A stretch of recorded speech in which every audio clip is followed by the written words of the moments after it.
Hello बच्चों. The question is, the photograph of a house occupies an area of 1.75 centimeters squared on a 35 millimeter slide. The slide is projected onto a screen and the area of the house on the screen is 1.55 meters squared. What is the linear magnification of the projector screen arrangement?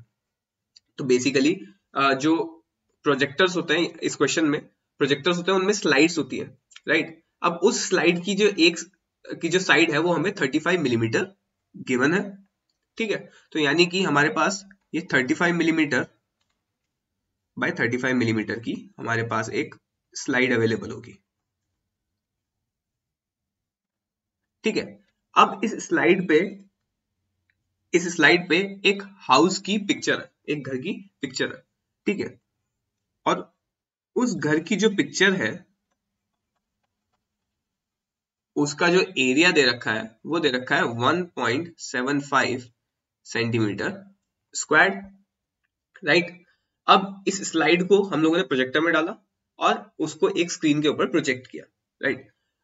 अब क्या होगा कि जैसे ही हम लोग project करेंगे ये slide और स्लाइड के ऊपर जितनी भी चीजें है वो सब मैग्नीफाई हो जाएंगी, राइट. तो यानी कि ये जो 35 मिलीमीटर हमारे पास इनिशियली था ये स्केल आउट हो जाएगा कुछ ऐसे ही ये साइड वाली जो है वो भी स्केल आउट हो जाएगी और सब कुछ ऐसे स्केल आउट हो जाएगा, ठीक है. सब कुछ हमें मैग्नीफाइड नजर आएगा. इसी तरीके से जो अंदर इमेज बनी हुई थी वो भी कुछ स्केल आउट होगी, ठीक है. अब स्केल आउट होने के बाद इस हाउस की जो इमेज का साइज है वो 1.55 मीटर स्क्वायर है, 1.55 मीटर स्क्वायर, ठीक है. तो अब हमें पता ये लगाना है कि इसमें लीनियर मैग्निफिकेशन का फैक्टर क्या है.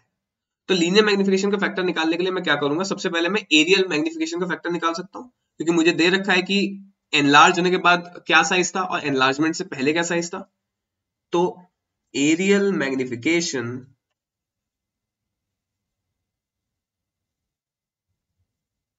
will be equal to after enlargement जो साइज है वो है 1.55 metre square upon before enlargement जो साइज था वो था 1.75 सेंटीमीटर स्क्वायर. तो इसको मीटर स्क्वायर में कन्वर्ट करके 10⁻⁻4 से मुझे मल्टीप्लाई करना पड़ेगा.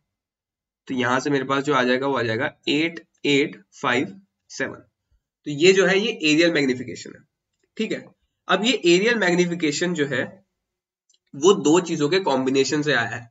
वो आया है कॉम्बिनेशन, एक बार जो लीनियर मैग्निफिकेशन साइड का हुआ होगा और एक बार जो मैग्निफिकेशन लेंथ का हुआ होगा. तो यानी कि इस साइड का जो एक्स मैग्निफिकेशन होगा वो और इस साइड का जो एक्स मैग्निफिकेशन होगा वो, इन दोनों के कॉम्बिनेशन से 8857 बना है.